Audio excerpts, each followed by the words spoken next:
ಮಾಡಿದ್ದೇನೆ. ಹಾಂ, ಟೈಟ್ ಮಾಡೋದು.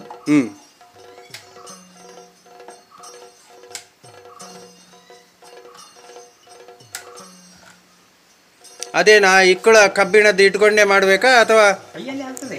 ಹಾಂ, ಸ್ವಲ್ಪ ಈಸಿ ಆಗ್ತದೆ, ಕೈಗೆ ಸ್ವಲ್ಪ ಶ್ರಮ ಕಡಿಮೆ ಆಗ್ತದೆ.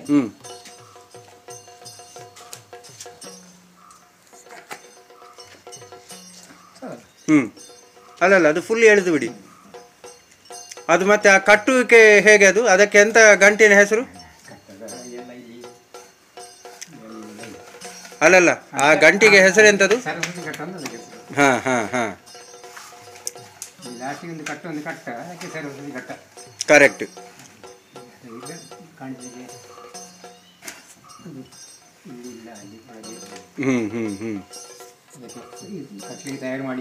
ಹೌದು ಹೌದು, ಇನ್ನು ಕಟ್ಟಬೇಕಷ್ಟೇ. ಹಾಂ, ಹಾಗೆ ಉಜ್ಜುದು ಅಲ್ವಾ? ಅಂದರೆ ಈಗ ರಿಪೇರಿ ಮಾಡುವಾಗಲೂ ಆ ರೀತಿ ಉಜ್ಜಬೇಕು. ಹಾಂ, ಅಲ್ಲಲ್ಲ, ಇದು ಏನಂದ್ರೆ ಈಗ ಅಲ್ಲಿ ಮಧ್ಯದಲ್ಲಿ ಹೋಗಿದೆ ನೋಡಿ, ಅದನ್ನು ಈ ಕಪ್ಪನ್ನು ತೆಗೆದೇ ಹಾಕುದಾ ಅಥವಾ ಇದರ ಮೇಲೆ ಹಾಕುದಾ? ಅದು ಕಾಣ್ತಾ ಇಲ್ಲ. ಈಗ ಕಂಡ್ರೆ ಅದು ತೊಂದರೆ ಇಲ್ಲ. ಅಲ್ಲಲ್ಲ, ಈಗ ಇದಕ್ಕೆ ಕಪ್ಪು ಹಾಕುದು ಹೇಗೆ? ಹಾ, ಅಂದ್ರೆ ಇದು ಪೂರಾ ಶಾಯಿ ತೆಗಿತೀರಾ ಅಥವಾ ಹೋದಷ್ಟು ಮಾತ್ರ? ಓ, ಕಂಪ್ಲೀಟ್ ತೆಗೆದು ಪುನಃ ಹಾಕ್ಬೇಕಲ್ಲ? ನೀರಿನಲ್ಲೆಲ್ಲ ಉಜ್ಜಿ ಇದು ಮಾಡಿ ಕ್ಲೀನ್ ಮಾಡಿ ಕತ್ತಿಯಲ್ಲಿ ಒರೆಸಿ ಮತ್ತೆ ಸೈನ್ ಪೇಪರ್ ಉಜ್ಜಿ ಕ್ಲೀನ್ ಆಗಬೇಕು. ಅಷ್ಟು ಕ್ಲೀನ್ ಆಗೋದಿಲ್ಲ, ಅಲ್ಲಿಂದ ಎದ್ದೋದಿತ್ತು. ಅಡಿ ಕ್ಲೀನ್ ಆಗೋದಿದ್ರೆ ಎದ್ದೋದಿತ್ತು. ಅಂದ್ರೆ ಈಗ ನಾನು ಹೇಳುದು, ಇಲ್ಲಿ ಈ ಕಪ್ಪು ಉಂಟಲ್ಲ, ಇದು ಒಂದು ಸ್ವಲ್ಪ ಇಷ್ಟು ದೊಡ್ಡದಲ್ಲ, ಒಂದು ಸಣ್ಣ ತುಂಡು ಹೋದ್ರು ಒಂದು ಹೊಡಿಯಾದ್ರೂ ಹಾಕ್ಬೇಕಿದ್ರೆ ಎಲ್ಲ ತೆಗೆದಾಗಬೇಕು. ಮತ್ತೆ ಅದನ್ನೇ ಅಲ್ಲಿ ಅಂಟಿ ಸೆಟ್ ಮಾಡಿದ್ರೆ ಶಬ್ದಕ್ಕೆ ಇದು ಇದು ಬರ್ತದೆ. ಕರೆಕ್ಟ್.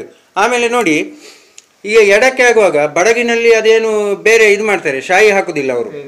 ತೆಂಗಿನಲ್ಲಿ ಕೂಡ ಮುಂಚಿನಿಂದ ಅದೇ ಕ್ರಮ ಇದ್ದದ್ದ ಅಥವಾ? ಅಲ್ಲ, ಮೊದಲು ಇದು ಸಜ್ಜಿಗೆ ಅಥವಾ ಈ ನೈವೇದ್ಯ ಬೆಳತಿ ಹಾಕಿದ ಅನ್ನ ಉಂಟಲ್ಲ, ಅದಕ್ಕೆ ಸ್ವಲ್ಪ ಬೂದಿ ಸೇರಿಸಿ ಎಡಕ್ಕೆ ಒಂದು ಉಜ್ಜುವ ಸಂಪ್ರದಾಯ. ಬೋನವೇ ಹಾಕ್ತಿದ್ದದ್ದು ತೆಂಗಿನಲ್ಲಿ ಕೂಡ ಮುಂಚೆ. ಹೌದು, ಬೋನ ಅದೇ. ಈಗ ಸಜ್ಜಿಗೆ ಬೊಂಬೈ ಸಜ್ಜಿಗೆ ಉಂಟು, ಅದನ್ನು ಸ್ವಲ್ಪ ಇದು ಮಾಡಿ ಬಡದಂಗದವರು ಶಾಯಿ ಹಾಕ್ತಾರೆ ಈಗ, ಕೆಲವರೆಲ್ಲ ಎಡಕ್ಕೆ ಶಾಯಿ ಹಾಕ್ತಾರೆ ಈಗ. ಹಾ, ಅಂದ್ರೆ ಈ ಶಾಯಿ ಎಡಕ್ಕೆ ಶಾಯಿ ಹಾಕುವ ಕ್ರಮ ಬಂದದ್ದು ಯಾವ ಸಮಯದಿಂದ ಅಂದಾಜು? ಸಾಧಾರಣ ನಮ್ಮ ತಂದೆಯವರ ಕಾಲದಿಂದ ಬಂದದ್ದು. ಹಾ ಹಾ, ಅಂದ್ರೆ ಒಂದು 60 ವರ್ಷದಿಂದ ಬಂದಿದೆ ಅಂತ ಇಟ್ಟುಕೊಳ್ಳುವ ಅಲ್ವಾ? ಹೌದು. ಅದು ಬೋನ ಅಂದ್ರೆ ಇದು ಬೆಳತಿ ಹಾಕಿ ಅನ್ನ, ಅದಕ್ಕೆ ಸ್ವಲ್ಪ ಬೂದಿ ಎಲ್ಲ ಮಿಕ್ಸ್ ಮಾಡಿ ಇದು ಮಾಡಿ ಅದಕ್ಕೆ ಅಂಟಿದ್ವಿ. ಹಾ, ಈಗ ಆ ಶ್ರಮ ಇಲ್ಲ, ಒಮ್ಮೆ ಶಾಯಿ ಹಾಕಿ ಬಿಟ್ರೆ. ಅದೇ ಆ ಶ್ರಮ ಇಲ್ಲ ಅಂತ ಹೇಳಿದ್ರೆ, ಅದು ಆ ಎಡದ ಶಾಯಿ ಹಾಕುದು ಈ ಬೋನ ಹಾಕುವುದು ಅಂತ ವಿಷಯ ಹೇಳಿದರೆ, ಈ ಹಾಡುವ ಶಬ್ದ ಅದನ್ನು ಮುಂದರಿಸಿ ಹೋಗ್ಬೋದು. ಹೇಗೆ ಹೇಗೆ ಎಡವೇ ಜಾಸ್ತಿಯಾಗಿ ಕೇಳಬಾರ್ದು, ಅದಕ್ಕಿಂತಲೂ ಎಡ ಜಾಸ್ತಿಯಾಗಿ ಕೇಳಬಾರ್ದು. ಅದಕ್ಕೆ ಅನುಸರಿಸಿ ಆ ಶಾಯಿ ಹಾಕಬೇಕು. ಶಾಯಿ ಹಾಕೋದಿದ್ರೆ ಆ ಮೊದಲು ಬೋನ ಇದೆಲ್ಲ ಹಾಕುವ ಸಂಪ್ರದಾಯ, ಅದು ಹಾಗೆ. ಇದಕ್ಕಿಂತ ಜಾಸ್ತಿ ಅದು ಕೇಳಬಾರ್ದು. ಕೇಳಬಾರ್ದು. ಹಾಡು ಹಾಡು ಅದಕ್ಕಿಂತಲೂ ಓವರ್ ಆಗಿ ಇದೇ ಕೇಳ್ಬಾರ್ದು, ಈ ಎಡವೇ ಕೇಳಬಾರ್ದು. ಕರೆಕ್ಟ್. ಅದನ್ನು ಫಾಲೋ ಮಾಡಿಕೊಂಡು ಪಕ್ಕವಾದ್ಯ. ಕರೆಕ್ಟ್. ಪಕ್ಕವಾದ್ಯ ಅಂದ್ರೆ ಹಾಡನ್ನು ಫಾಲೋ ಮಾಡಿಕೊಂಡು ಹೋಗ್ಬೇಕು. ಹೌದು ಹೌದು ಹೌದು. ಅವಾಗ ಈ ಎಡಬಲ ಶ್ರುತಿ ಸೇರಬೇಕು, ಅದನ್ನು ಫಾಲೋ ಮಾಡಬೇಕು. ಕರೆಕ್ಟ್. ಸರಿ ಸರಿ.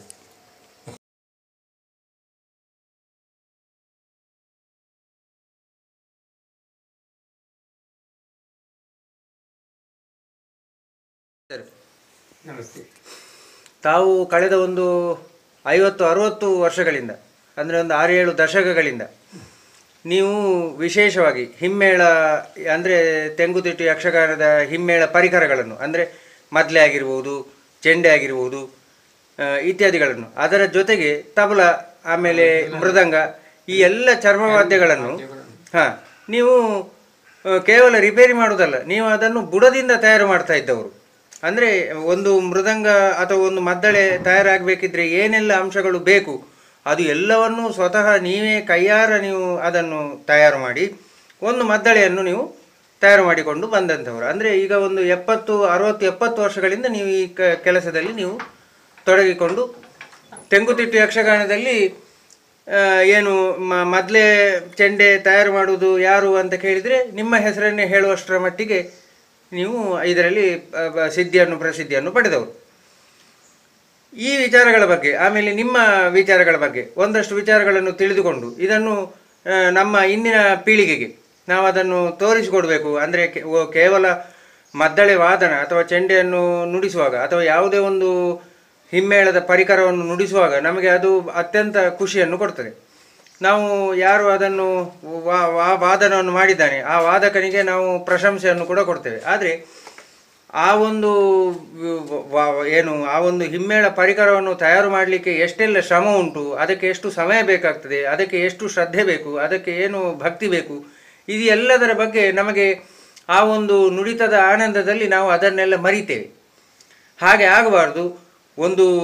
ಆ ಒಂದು ಏನು ನುಡಿತಗಾರನ ಶ್ರಮಕ್ಕೆ, ಅವರ ಒಂದು ಕಲಾವಂತಿಕೆಗೆ ನಾವು ಹೇಗೆ ಪ್ರೋತ್ಸಾಹ ಕೊಡ್ತೇವೋ ಅದೇ ರೀತಿಯಾಗಿ ಆ ಒಂದು ಹಿಮ್ಮೇಳ ಏನು ಮದ್ದಳೆ ಇರಲಿ, ಚೆಂಡೆ ಇರಲಿ, ಯಾವುದೇ ಪರಿಕರಗಳಿರಲಿ, ಅದನ್ನು ತಯಾರು ಮಾಡುವ ಒಬ್ಬ ಕಲಾವಿದನಿಗೂ ಸೂಕ್ತವಾದಂತಹ ಮನ್ನಣೆ, ಪ್ರೋತ್ಸಾಹ, ಸಮಾಜದಲ್ಲಿ ಗುರುತಿಸುವಿಕೆ ಇವೆಲ್ಲವೂ ಆಗಬೇಕು ಎನ್ನುವಂಥದ್ದು ಈ ಒಂದು ಏನು ಸಂವಾದದ ಉದ್ದೇಶ. ಈಗ ಸರ್, ನೀವು ನನಗೆ ಹೇಳಿ, ಎಷ್ಟು ವರ್ಷಗಳಿಂದ, ಅಂದರೆ ನೀವು ಈ ಒಂದು ಕ್ಷೇತ್ರಕ್ಕೆ, ಹಿಮ್ಮೇಳ ಪರಿಕರಗಳನ್ನು ತಯಾರು ಮಾಡುವಂಥ ಕ್ಷೇತ್ರಕ್ಕೆ ನೀವು ಬಂದ ಬಗೆ ಹೇಗೆ? ನಿಮ್ಮ ಕುಟುಂಬಿಗರೇ ಇದರಲ್ಲಿ ತೊಡಗಿಕೊಂಡಿದ್ರಾ ಅಥವಾ ನೀವೇ ಪ್ರಪ್ರಥಮವಾಗಿ ತೊಡಗಿಕೊಂಡದ್ದ? ಅದು ಹೇಗೆ? ಅದರ ಬಗ್ಗೆ ಸ್ವಲ್ಪ ವಿಚಾರಗಳನ್ನು ಹೇಳ್ತೀರಾ? ನಾನು ಇದನ್ನು ಶುರು ಮಾಡಿ ಒಂದು 65 ವರ್ಷ ಕಳೆದಿರ್ಬೋದು ತಯಾರು ಮಾಡೋದು. ಅದು ನನಗೆ ಬಂದದ್ದು ಹೇಗೆಂದರೆ ನಮ್ಮ ತಂದೆಯವರು, ಅಜ್ಜ, ಹಾಗೆ ಒಂದು ಪಾರಂಪರ್ಯವಾಗಿ ಬಂದ ಒಂದು ಕಲೆ ಇದು. ಮತ್ತು ನಮಗೆ ಗುರುಗಳಿಂದ ಸಿಕ್ಕುವುದು ಸ್ವಲ್ಪ ಇರ್ಬೋದು.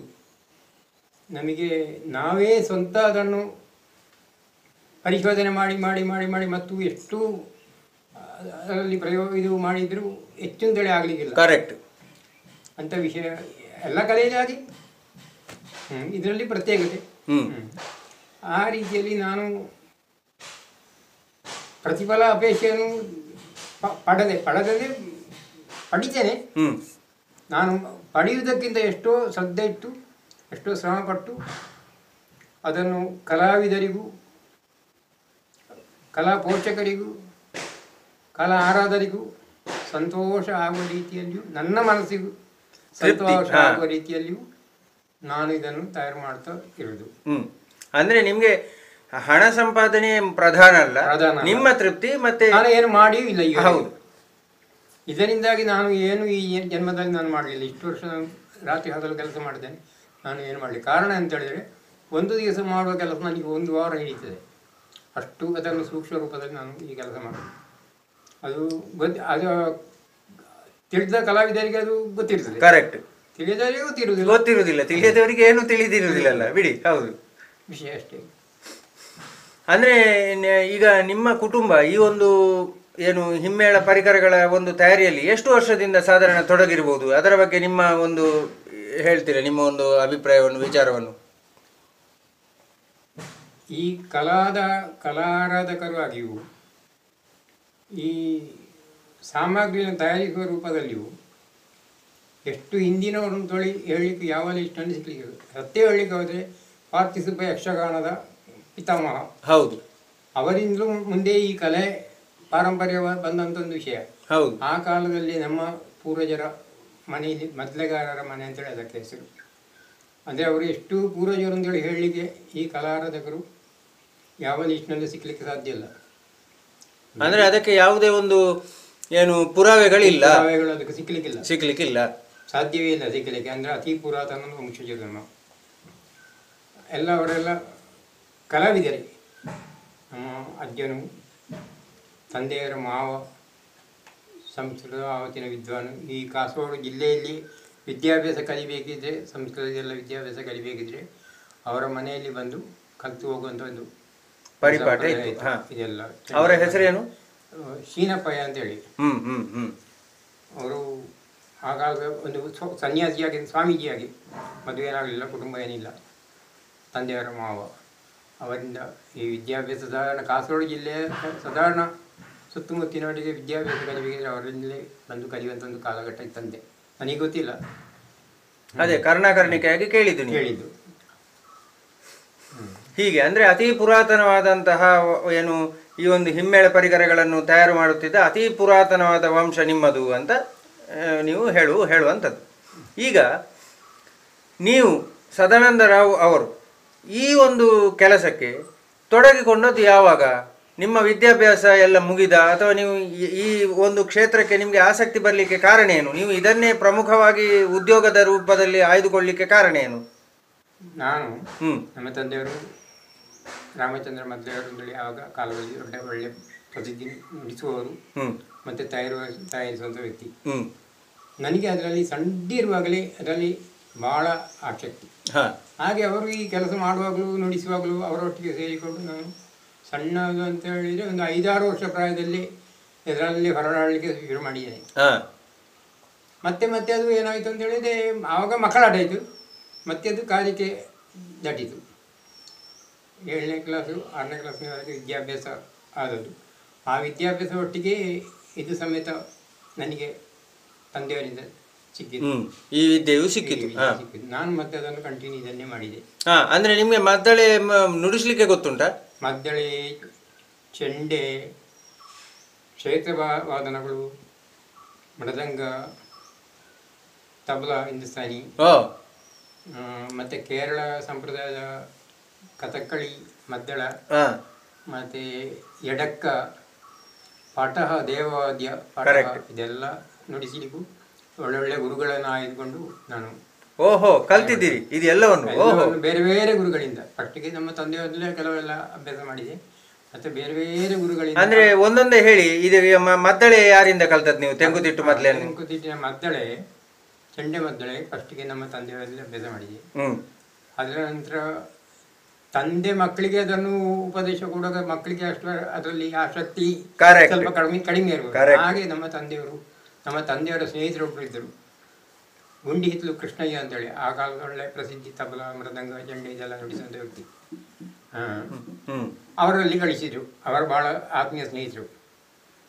ಹಾಗೆ ಅವರಲ್ಲಿ ಕೆಲ ಸಮಯ ಇದೆಲ್ಲ ಅಭ್ಯಾಸ ಮಾಡಿದೆ. ಮತ್ತು ಅದರ ನಂತರ ಈ ಕುದುರೆಕೂಡಲು ರಾಮಭಟ್ರು ಆ ಕಾಲದ ಒಳ್ಳೆ ಪ್ರಸಿದ್ಧಿಯ ಯಕ್ಷಗಾನ ಕಲಾವಿದರು. ಅವರು ನಮ್ಮ ತಂದೆಯವರ ಆತ್ಮೀಯರು. ಅವರು ಸಾಧಾರಣ ಹೆಚ್ಚಿನ ಅಂಶ ನಮ್ಮ ಮನೆಯಲ್ಲಿ ಇರುವುದು.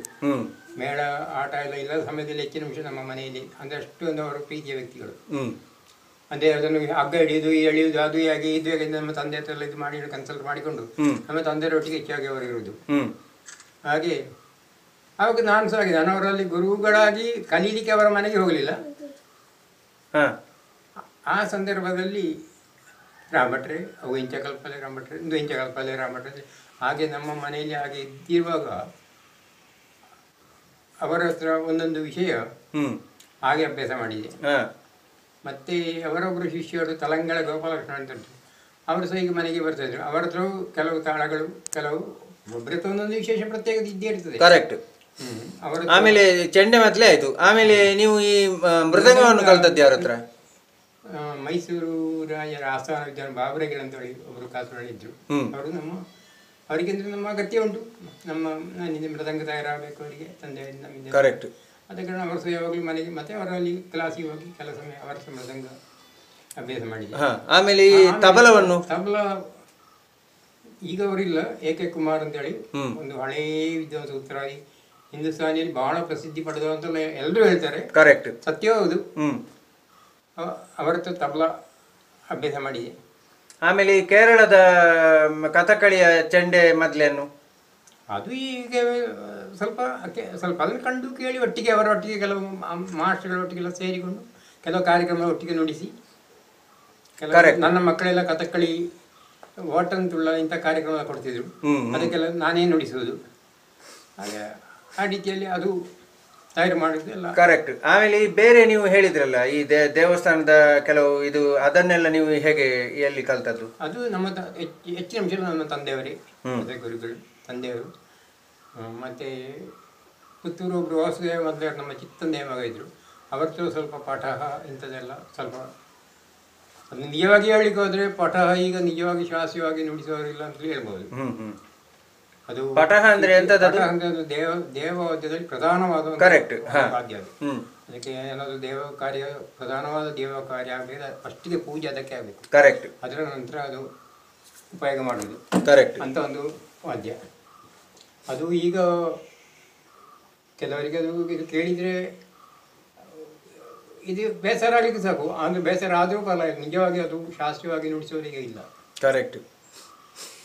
ಅಂದರೆ ಹೀಗೆ, ಅಂದರೆ ಇಷ್ಟೆಲ್ಲ ಮದ್ದಳೆ, ಮೃದಂಗ, ಚೆಂಡೆ, ಆಮೇಲೆ ದೇವಸ್ಥಾನದ ವಾದ್ಯಗಳು ಇವೆಲ್ಲವನ್ನು ನೀವು ನುಡಿಸ್ಲಿಕ್ಕೂ ಗೊತ್ತುಂಟು, ತಯಾರು ಮಾಡಲಿಕ್ಕೂ ಗೊತ್ತುಂಟು. ಆಯಿತಾ? ಈಗ ನಾನು ನೇರವಾಗಿ ಈ ಒಂದು ವಿಚಾರಕ್ಕೆ ಬರ್ತೇನೆ, ಟೆಕ್ನಿಕಲ್ ವಿಚಾರಕ್ಕೆ, ತಾಂತ್ರಿಕ ಅಂಶಗಳತ್ತ ನಾವು ಬರುವ. ನಿಮ್ಮ ಹಿನ್ನೆಲೆ ಆಯಿತು, ನೀವು ಹೇಗೆ ಅದನ್ನು ಕಲ್ತ್ರಿ ಎಲ್ಲ ಆಯಿತು. ಈಗ 65 ವರ್ಷಗಳಿಂದ ನೀವು ಇದೇ ಕ್ಷೇತ್ರದಲ್ಲಿ ಇದ್ದೀರಿ, ಎಲ್ಲವೂ ಸರಿ. ಈಗ ಮೊಟ್ಟ ಮೊದಲು ಒಂದು ಮದ್ಲೆಯನ್ನು ತಯಾರು ಮಾಡಬೇಕಾದ್ರೆ ನಮಗೆ ಏನು ಬೇಕು? ಅದಕ್ಕೆ ಒಂದು ಮರದ ಕಳಸಿಗೆ ಬೇಕು. ಅಂದರೆ ಇದು ಕಳಸಿಗೆ ಅಂದರೆ ಅದಕ್ಕೊಂದು ಆಯ ಉಂಟು. ಹಾ, ಏನು ಆಯ? ಅದರದ್ದು ಲೆಕ್ಕಾಚಾರ ಹೇಗೆ? ಅದರ ಲೆಕ್ಕಾಚಾರ ಶ್ರುತಿಗೆ ಅನುಸರಿಸಿ, ಶ್ರುತಿಗೆ ಅನುಸರಿಸಿ ಅದರ ಲೆಕ್ಕಾಚಾರ. ಕರೆಕ್ಟ್. ಅಂದರೆ ಬಿಳಿ 2 ಅಂತಂದ್ರೆ ಅದಕ್ಕೆ ಬೇಕಾದಂತಹ ಆ ಸುತ್ತಳತೆ ಇರಬೇಕು. 4 3 ಕಪ್ಪು 3ಕ್ಕೆ ಆಗ ಒಂದು ಅಳತೆ ಡಿಪೆಂಡ್, ಹೆಚ್ಚು ಕಡಿಮೆ ಇರ್ಬೋದು. ಕಪ್ಪು 1ಕ್ಕೆ ಆಗಿದೆ ಅದರ ಅಳತೆ ಹೆಚ್ಚು ಕಡಿಮೆ ಇರ್ಬೋದು. ಹಾಗೆ ಶ್ರುತಿಗೆ ಅನುಸರಿಸಿ ಆ ಕಳಸಿಗೆ. ಅಂದರೆ ನೀವು ಶ್ರುತಿಗೆ ಅನುಸರಿಸಿ ಕಳಸಿಗೆಯನ್ನು ತಯಾರು ಮಾಡುವುದಾ, ಅಥವಾ ಕಳಸಿಗೆ ಯಾವ ಶ್ರುತಿಯಲ್ಲಿ ಉಂಟು ಅದಕ್ಕೆ ಸರಿಯಾಗಿ ಮದ್ದಳೆ ಮಾಡುವುದಾ, ಹೇಗೆ ಇದು? ಕಳಸಿಗೆ ಅನುಸರಿಸಿ ನಾವು ಮಾಡಬೇಕಿದ್ರೆ ನಾವು ಗ್ರಹಿಸಿದ ಶ್ರುತಿ ಅದಕ್ಕೆ ಬರಲಿಕ್ಕಿಲ್ಲ. ಕರೆಕ್ಟ್. ನಾವು ಗ್ರಹಿಸಿದ ಶ್ರುತಿ ಕರೆಕ್ಟಾಗಿ ಬರಬೇಕಿದ್ರೆ ನಾವು ಹೇಳಿದ ಅಳತೆ ಪ್ರಕಾರ, ನಮ್ಮ ಲೆಕ್ಕಾಚಾರದ ಪ್ರಕಾರ ಇದ್ದರೆ ಕರೆಕ್ಟ್ ಬರ್ತದೆ. ಹೌದು. ಅಂದರೆ ಕಳಸಿಗೆ ಅಂತಂದ್ರೆ ಇದನ್ನು ನೀವು ಹೇಳುದು, ಇದು ಅಲ್ವಾ? ಇದು ಇದು ಇದು ಕಳಸಿಗೆ ಅಂದರೆ ಇದು ಹಲಸು. ಅಂದರೆ ಅದು ಈ ಮರಕ್ಕೊಂದು ಶಬ್ದ ಇದೆ, ಆ ಶಬ್ದಕ್ಕೂ ಈ ಚರ್ಮದ ಶಬ್ದ ಬಾರ ಉಂಟು, ಅದು ತಂತ್ಯವಾದ್ಯ ಸಂಬಂಧವಾದ ಒಂದು ಶಬ್ದ ಉಂಟು, ಟೈ ಅಂತ ಹೇಳುವ ಶಬ್ದ ಉಂಟು, ಅದಕ್ಕೆ ಸಂಬಂಧವಾದ ಒಂದು ಶಬ್ದ ಈ ಬಾರದಲ್ಲಿ ಬರ್ತದೆ. ಮತ್ತೆ ಇದೆಲ್ಲ ಒಂದು ಈ ಶಾಯಿ, ಅದು ಕಬ್ಬಿಣದ ಒಂದು ಪುರಾತನ ಕಿಟ್ಟ ಅಂತ ಹೇಳ್ತಾರೆ, ಮಧ್ಯಕ್ಕೆ ಶಾಯಿ ಹಾಕುದು. ಕರೆಕ್ಟ್. ಅದಕ್ಕೆ ಒಳ್ಳೆಯ ಒಂದು ಮಣಿ ಶಬ್ದ ಉಂಟು. ಆ ಶಬ್ದ ಈ ಶಬ್ದ ಎಲ್ಲ ಸೇರಿ ಆಗುವಾಗ ಅದನ್ನು ಒಳ್ಳೆ ಕ್ರಮದಂತೆ ಮಾಡಿದರೆ ನಾವು ನಿಜವಾಗಿ ಗ್ರಹಿಸಿದ್ರೆ ಒಳ್ಳೆ ಸುಖನಾದರೂ ಬರ್ತದೆ ಅದರಲ್ಲಿ. ಇಲ್ಲದೆ ಏನಾದರೂ ಒಂದು ಶಬ್ದ ಬರ್ಬೋದು ಅಷ್ಟೇ. ಕರೆಕ್ಟ್. ಏನಾದರೂ ಒಂದು ಶ್ರುತಿ ಆಗ್ಬೋದು, ಏನಾದರೂ ಶಬ್ದ ಬರ್ಬೋದು. ಹೌದು. ಅಂದ್ರೆ ನೀವು ಈಗ ಈ ಕಳಸಿಗೆಯನ್ನು ಕೂಡ ನೀವೇ ಮುಂಚೆ ತಯಾರು ಮಾಡ್ತಾ ಇದ್ದದ್ದು? ಎಷ್ಟೋ ನಾನೇ ತಯಾರು ಮಾಡಿದ್ದೇನೆ. ಮತ್ತೆ ಅದನ್ನು ಹೇಗೆ ತಯಾರು ಮಾಡುದು? ಮರದ ಕೆಲಸ, ಉಳಿ ಸಾಧನ, ಟೂಲ್ಸ್ ಎಲ್ಲ ಉಂಟು, ಅದರಲ್ಲಿ ಮಾಡ್ಲಿಕ್ಕೆ ಆಗ್ತದೆ. ಮೊದಲು ಬಹಳ ಕಷ್ಟ ಆಗ್ತಾ ಇತ್ತು, ಕೊರಿಬೇಕಲ್ಲ. ಹೌದು, ಬಹಳ ಕಷ್ಟ. 3-4 ದಿವಸ ಒಂದು ಕಳಸಿ ಮಾಡ್ಲಿಕ್ಕೆ ನನಗೆ ಹಿಡಿತಾ ಇತ್ತು. ಅದರ ನಂತರ ಕೆಲವು ಮರದ ಕೆಲಸ ಬೇರೆ ಯಾರಾದ್ರೂ ಮಾಡಿಸಿದ್ದು ಎಷ್ಟೋ ಉಂಟು. ಮತ್ತೆ ಲೇತ್ ಮಿಷನ್ ಅಂತೇಳಿ ಈಗ ಕಬ್ಬಿಣ ಇದೆಲ್ಲ ಕೊರೆಯೋ ಒಂದು ಮಿಷನ್ ಉಂಟು. ಆ ಮಿಷನ್ ಕೊಟ್ಟರೆ 2-3 ಗಂಟೆಯಲ್ಲಿ ಅವರು ಮಾಡಿಕೊಡ್ತಾರೆ, ಭಾಳ ಸುಲಭದಲ್ಲಿ ಆಗ್ತದೆ. ಕರೆಕ್ಟ್. ಮರ ನಾವು ಕೊಡಬೇಕು, ಅಥವಾ ಅವರು ಮರ ತೆಗೆದು ಅವರು ಮಾಡಿಕೊಡ್ತಾರೆ ನಾವು ಹೇಳಿದ ಅಳತೆಗೆ. ಎಲ್ರಿಗೆ ಆಗಲಿಕ್ಕೆಲ್ಲ ಅದರದ್ದೇ ಒಳ್ಳೆಯದೇ ರೀತಿಯ ಎಕ್ಸ್ಪೀರಿಯನ್ಸ್ ಇದ್ದವರಿಗೆ ಮಾತ್ರ ಆದೀತು. ಹೌದು. ಈಗ ನೋಡಿ, ಕಳಸಿಗೆ ನಮ್ಮಲ್ಲಿ ಉಂಟು ಅಂತ ಆಯ್ತು, ಕಳಸಿಗೆ ನಾವು ತಯಾರು ಮಾಡಿ. ಮರವು ಅದೇ ರೀತಿ, ಮರವು ಒಳ್ಳೆ ಶುದ್ಧ ಮರ ಆಗಬೇಕು, ದೇವತಾ ಕಾರ್ಯಕ್ಕೆ ಯೋಗವಂತ ಶುದ್ಧ ಮರ. ಹಲಸು ಬಹಳ ಶುದ್ಧ ಮರ. ಕರೆಕ್ಟ್. ಅದು ಹಲಸಿನ ಕೊಡಿ ಎಲ್ಲ ಹೋಮ ಕಾರ್ಯಗಳಿಗೆಲ್ಲ ಬೇಕು. ಕಾಚು ಮರದ ಹಾಗೆ ಇಲ್ಲಿ ನೋಡಿ, ಇದೆಲ್ಲ ಅಂತ ಒಳ್ಳೆ ಒಳ್ಳೆ ಮರಗಳಾದರೆ ಒಳ್ಳೆ ಒಳ್ಳೆ ನಾದ ಬರ್ತದೆ. ಮತ್ತು ನಾದ ಯಾವ ಮರದಲ್ಲಿ ಬರ್ತದೆ, ಯಾವ ರೀತಿಯಲ್ಲಿ ಮಾಡಿದ್ದು ಬರ್ತದೆ. ನಿಜವಾಗಿ ಅದು ದೇವರ ಉಪಯೋಗಕ್ಕೆ ಆಗುವಂಥ ವಿಷಯ. ಕಲಾರಾಧನೆ, ದೇವತಾರಾಧನೆ ಒಂದು ಭಾಗ. ಕರೆಕ್ಟ್. ಈಗ ನಮಗೆ ಕಳಸಿಗೆ ಸಿಕ್ಕಿತು. ಆಮೇಲೆ ಏನು ಕಳಸಿಗೆ ಆದಮೇಲೆ ನೋಡಿ, ಇಲ್ಲಿ ಈ ಒಂದು ಇದಕ್ಕೆ ನಾವು ಬಾರ ಅಂತ ಹೇಳ್ತೇವೆ. ಇದಕ್ಕೆ ಏನು ಹೇಳ್ತಾರೆ? ಹಿಂಡಿಗೆ ಅಂತ ಹೇಳ್ತೇವೆ. ಇದಕ್ಕೆ ನಮ್ಮ ಹಳೆ ಸಂಪ್ರದಾಯ ಭಾಷೆಯಲ್ಲಿ ಅದಕ್ಕೆ ಹಿಂಡಿಗೆ ಅಂತ ಹೇಳ್ತೇವೆ. ಮತ್ತೆ ಇದಕ್ಕೆ ಅಂತ ಹೇಳಿ, ಅದಕ್ಕೆ ಮೇಲಿನ ರೆಪ್ಪೆ, ಮತ್ತು ಮಧ್ಯದ ಇದು ಉಂಟು. ಹೌದು, ಅದು ಜೀವಗಳ ಅಂತಂದ್ರೆ ಆ ನಾದ ಸರಿಯಾದ ಶುದ್ಧ ನಾದ ಸಿಕ್ಕುವಂತ, ಅದರಲ್ಲಿ ಲೆದರ್ ಕರೆಕ್ಟ್ ಇದ್ರೆ ನಮಗೆ ಎಲ್ಲ ಬೇಕು. ಅದರಲ್ಲಿ ಏನಾದರೂ ಸ್ವಲ್ಪ ಇದು ಬಂದರೆ ನಾದಕ್ಕೆ ತುಂಬ ಅವಾಗತೆ ಬರ್ಬೋದು. ಹೌದು, ಇದನ್ನು ನಾವು ಶಾಯಿ ಅಂತ ಹೇಳ್ತೇವೆ. ಶಾಯಿ ಅಂತ ಹೇಳ್ತೇವೆ. ಅದು ಕಬ್ಬಿಣದ ಪುರಾಣ ಕಿಟ್ಟದಿಂದ ಕರೆಕ್ಟ್ ತಯಾರು ಮಾಡುವಂಥ ಒಂದು ವಸ್ತು. ಅದು ಪಾಕ ತಯಾರು ಮಾಡಲಿಕ್ಕೆ ನಿಜವಾಗಿ ಅದು ಒಳ್ಳೆ ರೀತಿಯಲ್ಲಿ ಪಾಕ ತಯಾರು ಮಾಡಿ ಒಳ್ಳೆ ರೀತಿಯಲ್ಲಿ ಹಾಕಿದರೆ ಒಳ್ಳೆ ನಾದ ಬರ್ತದೆ. ಭಾಳ ಶ್ರಮ ಈಗ ನೋಡಿ ಒಂದು ಕಳಸಿಗೆ ಈಗ ನೀವು ಮಾಡುವಾಗ ಅದೇ ಒಂದೊಂದು ವಾರ ತಗೊಳ್ತಿತ್ತು ಅಂತ ನೀವು ಹೇಳಿದ್ರಿ. ಈಗ ಮೆಷಿನರಿ ಉಂಟು, ಈಗ 3 ಗಂಟೆಯಲ್ಲಿ ಆಗ್ತದೆ, ಅದು ಬಿಡಿ. ಆಮೇಲೆ ಇಲ್ಲಿ ನೋಡಿ, ಈ ಬಾರಗಳನ್ನು ತಯಾರು ಮಾಡಲಿಕ್ಕೆ ಎಷ್ಟು ಸಮಯ ಬೇಕು?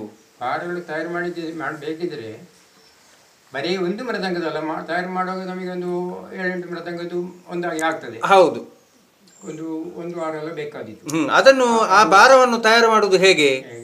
ಅದಕ್ಕೆ ಒಳ್ಳೆ ಎಮ್ಮೆ ಚರ್ಮ, ಒಳ್ಳೆ ಪ್ರಾಯದ ಎಮ್ಮೆ ಚರ್ಮ ಅದನ್ನು ಒಣಗಿಸುವ ಸಂಪ್ರದಾಯ ಉಂಟು. ಅದನ್ನು ಕ್ಲೀನ್ ಮಾಡಿ ಒಣಗಿಸುವ ಸಂಪ್ರದಾಯ, ಅದು ಎಲ್ಲ ರೀತಿಯಲ್ಲಿ ಒಣಗಿಸ್ತದೆ. ಕೆಲವು ಕಡೆಯಲ್ಲಿ ಟೈಟ್ ಯಾವ ರೀತಿಯಲ್ಲಿ ಮಾಡಬೇಕು ಆ ರೀತಿಯಲ್ಲಿ ಆಗಬೇಕು. ಅದು ಟೈಟ್ ಮಾಡುವಾಗ ಅದನ್ನು ಒಣಗಿಸುವ ಟೈಟ್ ಮಾಡುವಾಗ ಡಿಫರೆನ್ಸ್ ಬಂದರೆ ಈ ಭಾರದಲ್ಲಿ ಕಂಪ್ಲೇಂಟ್ ಬಂದಿತ್ತು. ಹಾಗೆ ಅದನ್ನು ನಾವು ನಿಂತು ಅಥವಾ ನಾವು ಸಮೇತ ಸೇರಿಕೊಂಡು ಅದನ್ನು ಅದೇ ರೀತಿಯಲ್ಲಿ ಮಾಡಿದರೆ ಭಾರ ಸರಿಪಡಿಲ್ಲ, ಕಟ್ಟಾದೀತು ಏನಾದರೂ ಕಂಪ್ಲೇಂಟ್ ಬರ್ತದೆ. ಅದು ಒಂದು ಒಣಗಲಿಕ್ಕೆ ಒಂದು 3-4 ದಿವಸ ಬೇಕು. ಅದನ್ನೆಲ್ಲ ನೀವೇ ಮಾಡ್ತಿದ್ರೆ ಮುಂಚೆ? ನಾನೇ ಮಾಡ್ತೇನೆ. ಅದಕ್ಕೆ ಕೆಲವು ಸರಿ ಜನ ಸೇರಿಸಿ ಎಲ್ಲ ತುಂಬ ಕೆಲಸ ಇದೆ, ಕ್ಲೀನ್ ಮಾಡಲಿಕ್ಕೆ ತುಂಬ ಕೆಲಸ ಇದೆ, ತುಂಬ ರಿಸ್ಕ್ನ ಕೆಲಸ ಇದೆ. ಒಂದು 2 ದಿವಸ ಹಿಡಿತದೆ ಅದನ್ನು ಒಂದ್ಸರಿ ಕ್ಲೀನ್ ಮಾಡಿ ಸರಿ ಮಾಡಬೇಕಿದೆ. ಹಾಗೆ ಒಳ್ಳೆ ಅದು ಕರೆಕ್ಟ್ ಆದರೆ ಮಾತ್ರ ನಮಗೆ ಆ ಲೆದರ್ ಒಣಗಿಸುವುದನ್ನು ಅಲ್ಲಿಂದಲೇ ಈ ಮುಚ್ಚಳ ತಯಾರು ಮಾಡೋದು ಅಷ್ಟೇ. ಅದು ಕರೆಕ್ಟು, ನಾವು ಅದನ್ನು ಇಂಥದೇ ಚರ್ಮಕ್ಕೆ ಇಂಥದೇ ನಾದ ಅಲ್ಲಿಂದೇ ಸ್ಟಾರ್ಟ್ ಮಾಡಬೇಕು. ಪರ್ಫೆಕ್ಟ್. ಇಂಥದೇ ಚರ್ಮ ಅದನ್ನು ನಾವು ಒಂದು 100 ಚರ್ಮ ಇದ್ದರೆ ಹಾಗೆಲ್ಲ ಅಂತ ಕೆಲವು ಸರಿ ಹೋಗಿ ನೋಡಿ ಅದನ್ನು ಚೆಕಪ್ ಮಾಡಿ ನಮಗೆ ಬೇಕಾಗುವಂಥ ಸಿಕ್ಕುವುದು ಅಪರೂಪ.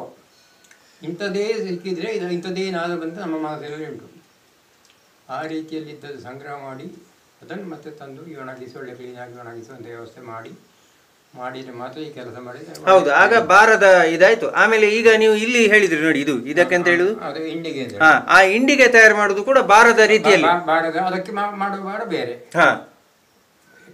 ಇದನ್ನು ಟೈಟ್ ಮಾಡುವ ಬೇರೆ, ಇಂಡಿಗೆ ತಯಾರು ಮಾಡುವ ಭಾರ ಬೇರೆ. ಪುನಃ 2 ಬೇರೆ ಬೇರೆಯಾಗೇ ನೀವು ಮಾಡಬೇಕು. ಅದು ಬೇರೆ ಬೇರೆ. ಆಮೇಲೆ ಈ ಪೋರ್ಷನ್ ಉಂಟು ನೋಡಿ, ಇದು ಅದು ಮೇಲಿನ ರೆಪ್ಪೆ. ಇದನ್ನು ಕೂಡ ಬೇರೆ ಬೇರೆ. ಅದು ಈ ಹೋರಿ ಅಥವಾ ದನ ಅಂದರೆ ದನ ಕೊಂತ ಅಂತೇಳಿ ಅಲ್ಲ, ನಮ್ಮ ಶಾಸ್ತ್ರ ಪ್ರಕಾರ ಹೇಳುವುದು ಈ ದನ ಅಂತ ಹೇಳಿದ್ರೆ ಅತೀ ಪವಿತ್ರವಾದ ವಸ್ತು. ಕರೆಕ್ಟ್. ಅದು ಸತ್ರ ಸಮೇತ ದೇವರ ವಿನಿಯೋಗಕ್ಕೆ ಅದು ಹೋಗಬೇಕು ಅಂತ ಹೇಳುವ ಆ ಒಂದೇನ ಪೂರ್ವಜರಿಂದ ಬಂದಂಥ ವಿಷಯ ಅದು. ಕರೆಕ್ಟ್, ಹೌದಪ್ಪ. ಗೋಮಯ ಗೋಮೂತ್ರ ಸರ್ವದು ವಿಶೇಷವಷ್ಟೇ. ಅದರ ಒಂದೊಂದು ರೋಮದಲ್ಲಿ ಸಮೇತ ದೈವಿಕ ಶಕ್ತಿ ಉಂಟು ಅಂತೇಳಿ ಹೇಳ್ತಾರೆ. 3 ಕೋಟಿ ದೇವತೆಗಳ ಶಕ್ತಿಯೇ ಗೋಮಾತೆಯಲ್ಲಿ ಉಂಟು ಅಂತ ಹೇಳ್ತಾರೆ. ಅದು ಸತ್ರ ಸಮೇತ ಅದು ದೇವರ ವಿನಿಯೋಗಕ್ಕೆ ಅದು ಉಪಯೋಗ ಆಗುವ ಆ ರೂಪದಲ್ಲಿ ಬಂದಂಥ ವಿಷಯ ಇದು. ಕರೆಕ್ಟ್, ಒಳ್ಳೆ ಮಾತು ಹೇಳಿದ್ರಿ. ಆಮೇಲೆ ನೋಡಿ, ಇಲ್ಲಿ ನೋಡಿ, ಈಗ ನೋಡಿ, ಇದು ಉಂಟು ನೋಡಿ, ಏನು ಹೇಳಿದ್ರಿ ಇದಕ್ಕೆ ನೀವು? ರೆಪ್ಪೆ ಅಂತ ಹೇಳಿದ್ರಿ. ಇದು ನೋಡಿ, ಇದು ನೋಡುವಾಗ ಬೇರೆ ಹಾಗೆ ಇಲ್ಲ, ಇದು ಸ್ವಲ್ಪ ದಪ್ಪ ಉಂಟು. ಈ ದಪ್ಪ ಅಂದ್ರೆ ಹೌದು. ಇದನ್ನು ದಪ್ಪ ಮಾಡುದು ಹೇಗೆ ಅಂದ್ರೆ 2-3 ಚರ್ಮಗಳನ್ನು ಜೋಡಿಸಿ ಮಾಡುದಾ, ಹೇಗೆ ಮಾಡುದು ಅದನ್ನು? ಅದು ಒಂದು ಇಷ್ಟೇ ದಪ್ಪ ಬೇಕು ಲೆಕ್ಕ ಉಂಟು. ಕರೆಕ್ಟ್. ದಪ್ಪ ಕಡಿಮೆ ಸ್ವಲ್ಪ ಇದ್ರೆ 2 ಸೇರ್ಬೇಕು ಅಥವಾ 3 ಬೇಕಾದಿತ್ತು. ಅಲ್ಲ, ಅದನ್ನು ನೀವು ಅಂಟಿಸುದು ಹೇಗೆ? ಅಂಟಿಸುದು ಸೆಟ್ ಆಗಿ ಇಂಡಿಗೆ ತಯಾರು ಮಾಡುವಾಗ ಸೆಟ್ ಆಗಿ ಬರುವಂತದ್ದು. ಅದು ಎಡಭಾಗಕ್ಕೆ, ಬಲಭಾಗಕ್ಕೆ ಆಗಲ್ಲ. 3 ಲೆದರ್ ಒಂದಾಗಿ. ಅಲ್ಲಲ್ಲ, ನಾನು ಅದನ್ನೇ ಕೇಳುದು. ಈಗ ಎಡಭಾಗಕ್ಕೆ 3 ಲೆದರ್ ಅನ್ನು ಒಟ್ಟಿಗೆ ಅಂಟಿಸುದು ಹೇಗೆ ನೀವು?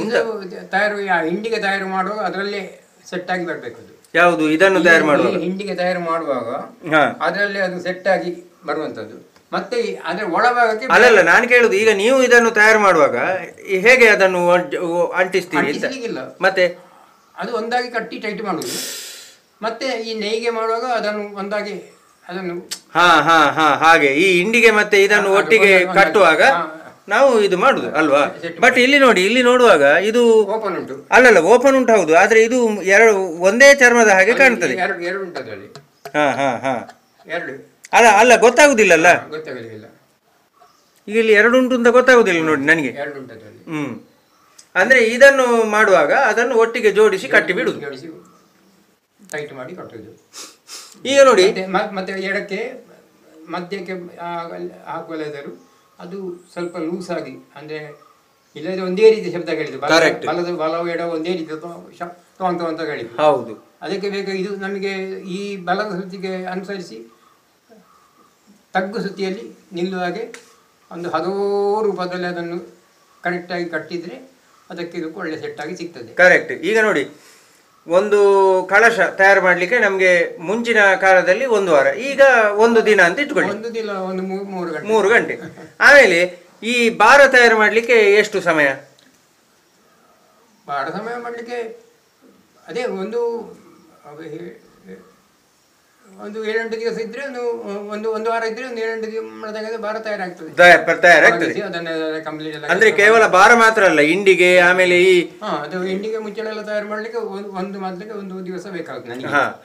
ಅಂದ್ರೆ ಈಗ ಒಟ್ಟು ಒಂದು ಮೊದಲೇ ಏನು ಇಲ್ಲದೆ ಅಂದ್ರೆ ಬಾರ ಹಾಕಿ ಕಳಶಕ್ಕೆ ಇದು ಶಾಯಿ ಹಾಕಿ ಎಲ್ಲ ಮಾಡಿ ಕಂಪ್ಲೀಟ್ ಇನ್ನು ನುಡಿಸ್ಲಿಕ್ಕೆ ತಯಾರು ಮಾಡಲಿಕ್ಕೆ ನಿಮ್ಗೆ ಎಷ್ಟು ಸಮಯ ಬೇಕು?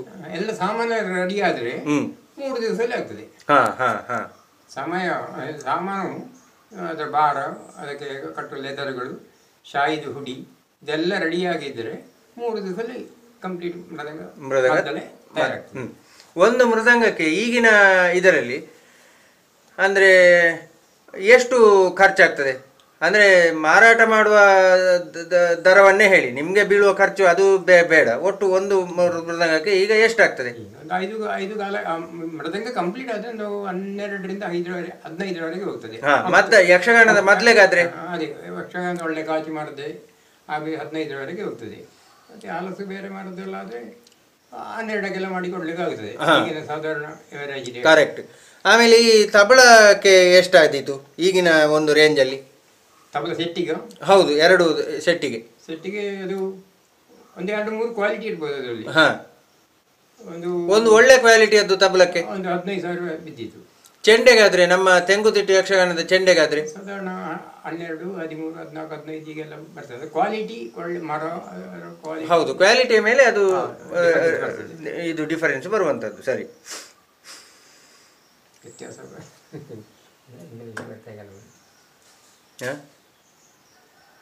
ಅಲ್ಲಲ್ಲ, ಅದು ಪರವಾಗಿಲ್ಲ, ಅದು ನಾನು ಕಟ್ ಮಾಡ್ತೇನೆ.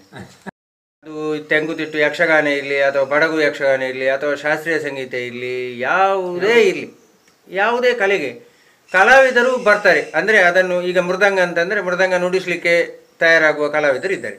ಮದ್ದಳೆ ಅಂತಂದರೆ ಮದ್ದಳೆಯನ್ನು ನುಡಿಸಲಿಕ್ಕೆ ಆಸಕ್ತಿಯಿಂದ ಅದನ್ನು ಕಲಿಯುವವರು ಇದ್ದಾರೆ. ಈ ಹಿಮ್ಮೇಳ ಪರಿಕರಗಳನ್ನು ತಯಾರು ಮಾಡಲಿಕ್ಕೆ ಆಸಕ್ತಿಯಿಂದ ಅದನ್ನು ಕಲಿಯುವಂತಹ ಒಂದು ಏನು ಯುವ ಪೀಳಿಗೆ ತಯಾರಾಗ್ತಾ ಉಂಟಾ? ಕಡಿಮೆ. ಕಾರಣ ಅಂತೇಳಿದ್ರೆ ಅದಕ್ಕೆ ಅಷ್ಟೇ ರಿಸ್ಕ್. ಶ್ರಮ ಎಷ್ಟು ತೆಗೆದು ಹೆಚ್ಚಾಗಲಿಕ್ಕಿಲ್ಲ. ಕಷ್ಟ ತುಂಬ, ಹಾರ್ಡ್ ವರ್ಕ್ ಇದೆಲ್ಲ ಸೇರಿದಂಥ ವಿಷಯ. ಒಂದು ಶಾಯಿ ಹಾಕ್ಲಿಕ್ಕೆ ಹೆಚ್ಚು ಕಡಿಮೆ ಹೇಳಲಿಕ್ಕೆ ಇದ್ರೆ, ಒಂದು ಶಾಯಿ ಹಾಕ್ಲಿಕ್ಕೆ ಕೂತರೆ ಇಡೀ 1 ದಿವಸ ಬೇಕು. ಒಳ್ಳೆಯ ರೀತಿಯಲ್ಲಿ ಶಾಯಿ ಹಾಕಬೇಕಿದೆ. ನಾನು ಶಾಯಿ ಹಾಕ್ಲಿಕ್ಕೆ ಕೂತರೆ ಆಹಾರ ಊಟಕ್ಕೆ ಸಮೇತ ಹೇಳಲಿಕ್ಕಿಲ್ಲ, ಅದು ಕಂಪ್ಲೀಟ್ ಆಗದೆ ಕೈ ಬಿಡಲಿಕ್ಕಿಲ್ಲ. ಹೆಚ್ಚು ಕಡಿಮೆ ಇರುವುದು ಹಾಗೆ ಅದನ್ನು ಬಿಟ್ಟು ಹಾಗೆಲ್ಲ ಮಾಡಿದರೆ ಅಲ್ಲಿ ಸಣ್ಣ ಡಿಫರೆನ್ಸ್ ಬರಲಿಕ್ಕೆ ಸಾಧ್ಯ. ಕರೆಕ್ಟ್. ಹಾಗೆ ಒಂದು ಮುಚ್ಚಳ ತಯಾರು ಮಾಡಲಿಕ್ಕೆ, ಹಿಂಡಿಗೆ ತಯಾರು ಮಾಡಲಿಕ್ಕೆ ಶುರು ಮಾಡಿದೆ, ಅದು ಕಂಪ್ಲೀಟ್ ಆಗೋದಕ್ಕೆ ಅದು ಕಂಪ್ಲೀಟ್ ಕೈ ಬಿಡಲಿಕ್ಕಿಲ್ಲ. ಅದು ಒಂದೇ ರೀತಿಯಲ್ಲಿ ಕರೆಕ್ಟಾಗಿ ಹೋಗ್ತದೆ. ಆ ಸಣ್ಣ ಡಿಫರೆನ್ಸ್ ಅಲ್ಲಿ ನನಗೆ ಕಂಡಿತ್ತು. ಕರೆಕ್ಟ್, ನಿಮಗೆ ಗೊತ್ತಾದಿಲ್ಲ, ಅಂದ್ರೆ ನಿಮಗೆ ಅಷ್ಟು ಎಕ್ಸ್ಪೀರಿಯನ್ಸ್ ಇರೋದ್ರಿಂದ. ಬಾಕಿದವರಿಗೆ ಗೊತ್ತಾಗಲಿಲ್ಲ. ಆ ಕಂಪ್ಲೇಂಟ್ ಬಾಕಿದವರಿಗೆ ಗೊತ್ತಾಗಲಿಲ್ಲ, ಯಾರಿಗೂ ಗೊತ್ತಾಗಲಿಲ್ಲ. ಎಷ್ಟು ದೊಡ್ಡ ವಿದ್ವಾಂಸರಿಗೂ ಗೊತ್ತಾಗಲಿಲ್ಲ. ಅದು ನಾನು ತಯಾರು ಮಾಡುವಾಗ ಹಾಗೆ ನನ್ನ ಮನಸ್ಸಿಗೆ ಅದು ತೃಪ್ತಿ ಕೊಡಬೇಕು, ಇರಬೇಕು. ಇಂದಿನ ವಿಷಯ ಅದೇ. ನಾನು ಸಾಧಾರಣದಲ್ಲಿ ಕೊಟ್ಟರೆ ಸ್ವಲ್ಪ ಸಿಕ್ಕುವುದು ಲೇಟಾಗಿ, ಮತ್ತು ಕಂಪ್ಲೇಂಟ್ ಏನಿಲ್ಲ. ಇಂದಿನವರೆಗಿದ್ದ ಪ್ರಸಿದ್ಧಿ ಅದೇ. ಧರ್ಮಸ್ಥಳ ಮ್ಯಾನೇಜರ್ ಹೇಳಿಕೊಂಡು, ನಿಮ್ಮ ಕೈಯಿಂದ ಆಗಿ ಸಿಕ್ಕಿದೆ, ಮತ್ತು ನಮಗೆ ಲಾಸ್ಟ್ನವರೆಗೆ ಅದೊಂದು ವಿಷಯದಲ್ಲಿ ತಲೆ ಬಿಸಿ ಇಲ್ಲ ಅಂತ ಹೇಳಿದರೆ, ಯಾವಾಗಲೂ ಚಂಡೆ ಮೊದಲೇ ಪ್ರೋಗ್ರಾಮ್ ಇದ್ದೇ ಇರ್ತದೆ. ಹಾಗೆ ಮ್ಯಾನೇಜರು ಹೇಳಲಿಕ್ಕೆ ಉಂಟು. ಅದೇ ಎಲ್ಲರೂ ಆ ವಿಷಯದಲ್ಲಿ ತುಂಬ ಕರೆಕ್ಟ್. ಯಾರಿಗೂ ಈ ಅಂತ ಒಂದು ಕಂಪ್ಲೇಂಟ್ ಒಂದು ವೇಳೆಗೆ ಬಂದರೂ ನನಗೆ ಅವರದ್ದು ಹೇಳಿಯೇ ಕೊಡುವುದು. ಏನಾದರೂ ಕಂಪ್ಲೇಂಟ್ ಚರ್ಮವಾದ್ಯ ಅದಕ್ಕೆ ಏನು, ಅದಕ್ಕೆ ಬರೀ ಪೇಪರ್ನಾಗಿರುವಂಥ ಲೆದರ್, ಅದು ಕಾಣಲಿಕ್ಕೆ ಬರೀ ಪೇಪರ್ನಷ್ಟೇ ಲೆದರ್, ದಪ್ಪ ಇರುವ ಲೆದರ್. ಕರೆಕ್ಟ್. ಏನಾದರೂ ಸಣ್ಣ ಮಟ್ಟಿಗೆ ಅದಕ್ಕೆ ಕಂಪ್ಲೇಂಟ್ ಬರಲಿಕ್ಕೆ ಕೊಂಡು ಹೋದ ನಂತರ ಅವರ ಕೈಯಿಂದಲೂ ಬರಲಿಕ್ಕೆ ಸಾಧ್ಯ ಇಲ್ಲ. ಒಂದು ವೇಳೆ ಬಂದರೆ ನಾನೇ ನಿಮ್ಮಲ್ಲಿಗೆ ಬಂದು ಅದನ್ನು ತಂದು ಪುನಃ ಮಾಡಿ ನಿಮಗೆ ಒಪ್ಪಿಸುವಂಥ ಜವಾಬ್ದಾರಿ ನಾನು ತೆಗೆದೇ ಮಾಡಿಕೊಡುವುದು ಯಾರಿಗಾದ್ರು. ಅಂದರೆ ಅವರಿಗೆ ಅದರಿಂದ ಮನಸ್ಸಿಗೆ ಬೇಸರ ಬರಬಾರ್ದು. ಕರೆಕ್ಟ್. ಅಲ್ಲ, ಅದು ಸರಿ. ಈಗ ಇಂದಿನ ಯುವ ಪೀಳಿಗೆ ಇದಕ್ಕೆ ಬರದೇ ಇರಲಿಕ್ಕೆ ಕಾರಣ ಏನು? ಅಂದರೆ ಪರಿಶ್ರಮ ಅಂತ ಆಯಿತು, ಅದು ಒಂದೇ ಪರಿಶ್ರಮ ಮಾತ್ರ ಇರುವುದ? ಪರಿಶ್ರಮ ಎಲ್ಲದರಲ್ಲೂ ಉಂಟಲ್ಲ, ನಾವು ಪರಿಶ್ರಮ ಎಲ್ಲದರಲ್ಲೂ ಪಡಬೇಕು, ಆದ್ರೆ ಇದರಲ್ಲಿ ಸ್ವಲ್ಪ ಹೆಚ್ಚು ಪಡಬೇಕು ಅಂತ ಇಟ್ಕೊಳ್ಳಿ. ಆದ್ರೆ ಪರಿಶ್ರಮಕ್ಕೆ ತಕ್ಕ ಫಲ ಇಲ್ಲ. ಹಾ, ಕರೆಕ್ಟ್. ಮುಖ್ಯ ವಿಷಯ ಇದು, ಪರಿಶ್ರಮಕ್ಕೆ ತಕ್ಕ ಫಲ ಇಲ್ಲ ಇದರಲ್ಲಿ.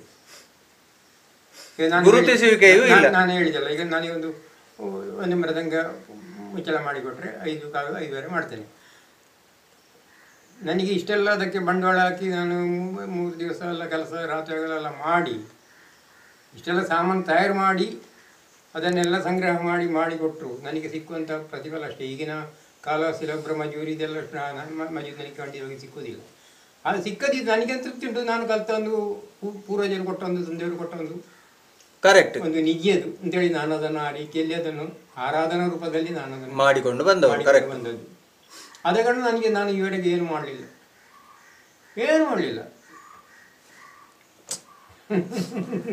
ನಿರಾಯುಧ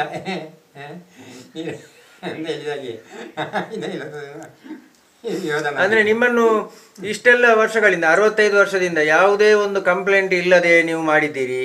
ಇಷ್ಟೆಲ್ಲ ಒಳ್ಳೆ ಹೆಸರುಂಟು, ಅವರಲ್ಲಿ ಕೊಟ್ಟರೆ ಯಾವುದು ಕಂಪ್ಲೇಂಟ್ ಬರುವುದಿಲ್ಲ, ಅಚ್ಚುಕಟ್ಟಾಗಿ ಮಾಡ್ತಾರೆ, ಇಷ್ಟೆಲ್ಲ ಎಲ್ರಿಗೂ ಗೊತ್ತಿರುವಂಥ ವಿಚಾರ.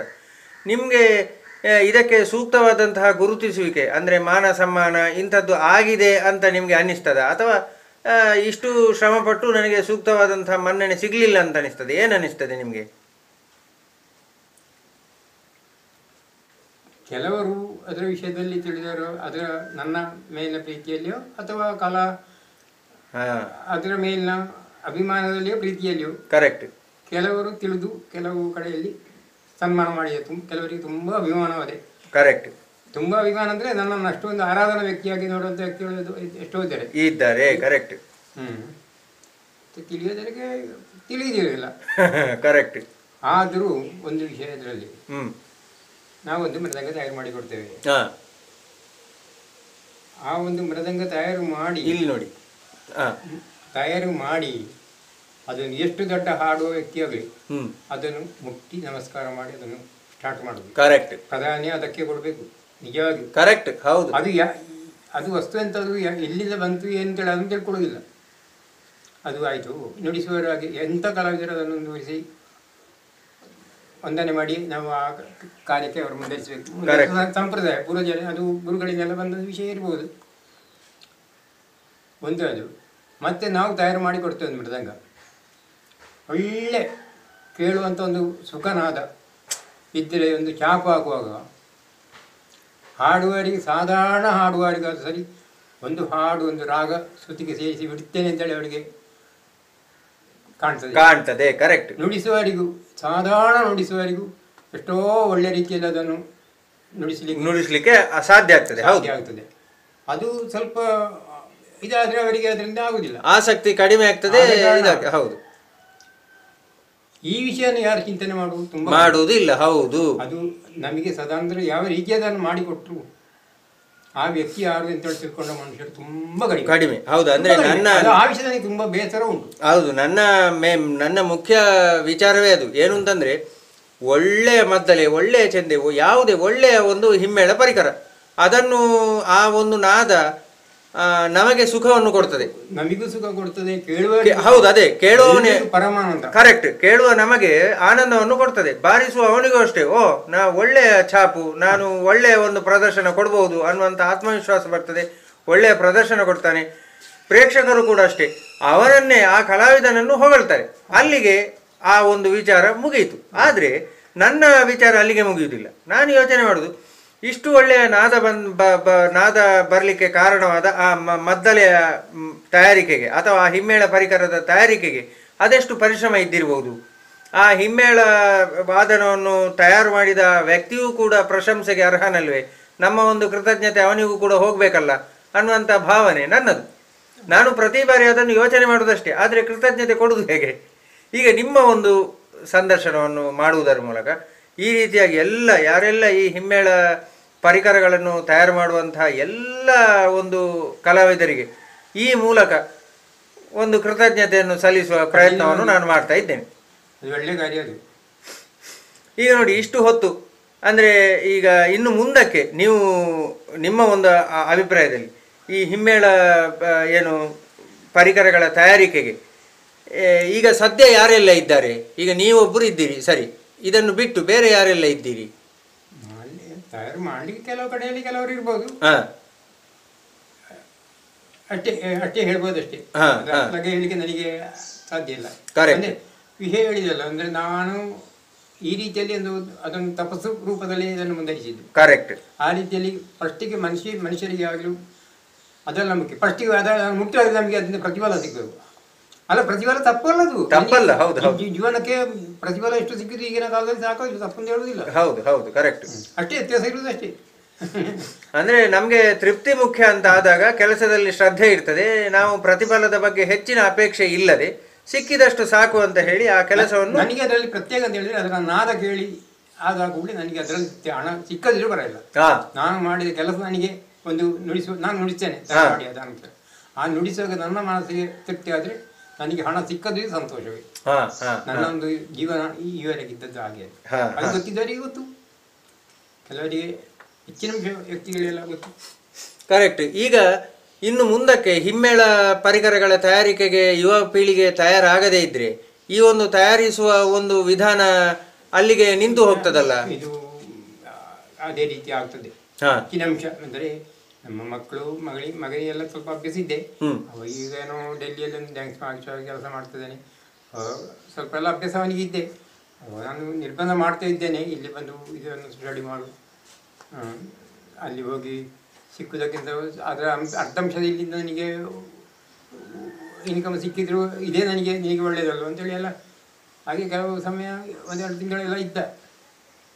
ಸ್ವಲ್ಪ ಮೇಳ ಶುರು ಆಗುವ ಬಿಸಿ ಸಮಯದಲ್ಲೆಲ್ಲ ಈಗ ದೇವರು ನನಗೆ ಆಯುಷೆಲ್ಲ ಕಟ್ಟಿರೋ ಹುಡುಗ ಇದ್ದಾನೆ, ಮಗ ಎಲ್ಲ ಇದ್ದಾನೆ. ಅವನಿಗೆಲ್ಲ ನಾನು ಸಣ್ಣದಿರುವಾಗಿದ್ದಾಗೆ ಆ ಶಕ್ತಿ ಅವನಿಗೆಲ್ಲ ತುಂಬ ಇದೆ. ಕರೆಕ್ಟ್. ದೇವರದರಿಂದ ಹಾಗೆ ಆಗಲಿಕ್ಕೆ ಸಾಧ್ಯ ಇರಬಹುದೇ ನನ್ನದು ಅಭಿಪ್ರಾಯ, ದೇವರ ಆಯುಷ್ಯ ಕೊಟ್ಟರೆ. ಕರೆಕ್ಟ್. ಸರ್, ಇಷ್ಟು ಹೊತ್ತು ಯಕ್ಷಗಾನ ಆಗಿರಲಿ ಅಥವಾ ಶಾಸ್ತ್ರೀಯ ಸಂಗೀತ ಆಗಿರಲಿ ಅಥವಾ ಹಿಂದೂಸ್ತಾನಿ ಇರಲಿ ಅಥವಾ ದೇವಸ್ಥಾನದ ಹಿಮ್ಮೇಳ ಪರಿಕರಗಳು, ಈ ಎಲ್ಲ ವಿಚಾರಗಳು ಅಂದರೆ ಇದನ್ನು ಹೇಗೆ ತಯಾರಿಸುವುದು, ಇದರ ಹಿಂದೆ ಇರುವ ಶ್ರಮ ಏನು, ಇದರ ಹಿಂದೆ ಇರುವ ಶ್ರದ್ಧೆ ಏನು, ಇದರ ಹಿಂದೆ ಇರುವ ಒಂದು ಪರಿಶ್ರಮ ಏನು, ಇದು ಎಲ್ಲದರ ಬಗ್ಗೆ ಬಹಳ ಬಿಚ್ಚು ಮನಸ್ಸಿನಿಂದ ನಿಮ್ಮ ಒಂದು ಅನಿಸಿಕೆ ಅಭಿಪ್ರಾಯಗಳನ್ನು ನೇರವಾಗಿ ನನ್ನಲ್ಲಿ ಹೇಳಿಕೊಂಡಿದ್ದೀರಿ. ಈ ಒಂದು ವಿಚಾರಕ್ಕೆ ಅಂದರೆ ನನಗೆ ಇದು ಹೇಗೆ ಮಾಡುವುದು, ಇದಕ್ಕೆ ಸಮಯ ಎಷ್ಟು ಬೇಕು, ಇದೆಲ್ಲದರ ಬಗ್ಗೆ ಒಂದು ಸಣ್ಣ ಮಾಹಿತಿ ಬೇಕಾಗಿತ್ತು. ಇದು ಯಾರಿಗೂ ಗೊತ್ತಿಲ್ಲ, ಎಷ್ಟು ಸಮಯ ಆಗ್ತದೆ, ಇದರ ಒಂದು ಹಿಂದಿನ ಕಷ್ಟ ಏನು, ಇದು ಒಂದು ಲೋಕಮುಖಕ್ಕೆ ಗೊತ್ತಾಗಬೇಕು. ತನ್ಮೂಲಕವಾಗಿ ಈ ಹಿಮ್ಮೇಳ ಪರಿಕರಗಳನ್ನು ತಯಾರು ಮಾಡುವವರಿಗೂ ವಿಶೇಷವಾದಂತಹ ಒಂದು ಗೌರವ ಮನ್ನಣೆ ಸಿಗಬೇಕು ಎನ್ನುವಂಥದ್ದು ನನ್ನ ಆಶಯ. ಕಲಾಭಿಮಾನಿಗಳು ಎಲ್ಲರ ಪರವಾಗಿ ನಿಮಗೆ ಅನಂತ ಧನ್ಯವಾದಗಳು ಸರ್. ನಮಸ್ಕಾರ. ನಮಸ್ಕಾರ.